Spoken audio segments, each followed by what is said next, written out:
Такий вигляд має дах Ужгородського замку. Площа покрівлі майже 4 тисячі квадратних метрів. З них в аварійному стані понад 2 тисячі, каже виконувач обов'язків керівника обласного краєзнавчого музею Михайло Делеган. Ремонтні роботи тут востаннє проводили 30 років тому. За його словами, 13 мільйонів 400 тисяч гривень частково допоможуть відремонтувати дах замку. Років 3 тому назад вже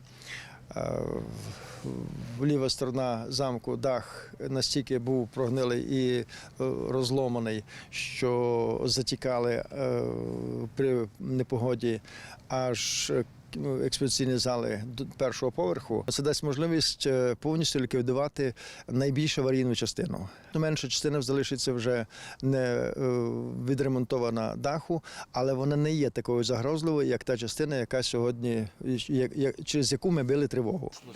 Юрій Яновський в Ужгородському замку проводить екскурсії. Відновлювальні роботи тут, каже, потрібні. Дивлячись на зараз стан наших туристичних об'єктів, на жаль, теж приємно, адже приходять туристи, їм головне, щоб пофоткатися, зробити якесь гарне селфі, тобто, щоб об'єкт дуже добре виглядав. Є ще один такий нюанс, хочеться, щоб не просто перекрили черепицю і забули, а ще, щоб і зайнялися ремонтом стін. Ужгородський замок і зовні також він не в самому найкращому вигляді.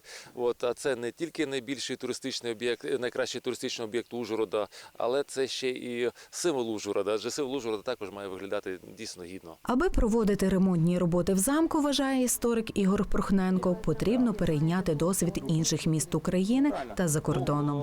Щоб з цього замку не зробили щось, що зроблено з багатьма замками на території України, тут далеко не треба йти, а навіть на території Закарпаття можна парочку не збирати таких, яких, як кажуть, краще б нічого не робили. Да? Є навіть на території Угорщини, Словаччини такі моменти. І поспілкувавшись і дізнавшись про досвід колег, в тому числі в першу чергу зарубіжних, де були їхні помилки, тому що зрозуміло, що навіщо навчитися на своїх помилках, да? Якщо можна подивитися, хто їх вже зробив, і гроші дійсно зробити так, щоб це було обличчя дійсно всієї України. Проєкт відновлення даху розробляли у Києві, каже заступник голови ОДА Ігор Шинкарюк. Загалом на Закарпатті повної або часткової реконструкції потребують понад 2 тисячі архітектурних споруд. Однак на початку року тільки Ужгородський замок і дерев'яна церква у Колочаві на Хустині мали готові проєкти і пройшли експертизи. Одна із умов попадання на фінансування – це необхідно було мати вже готові проєктно-кошторисну документацію.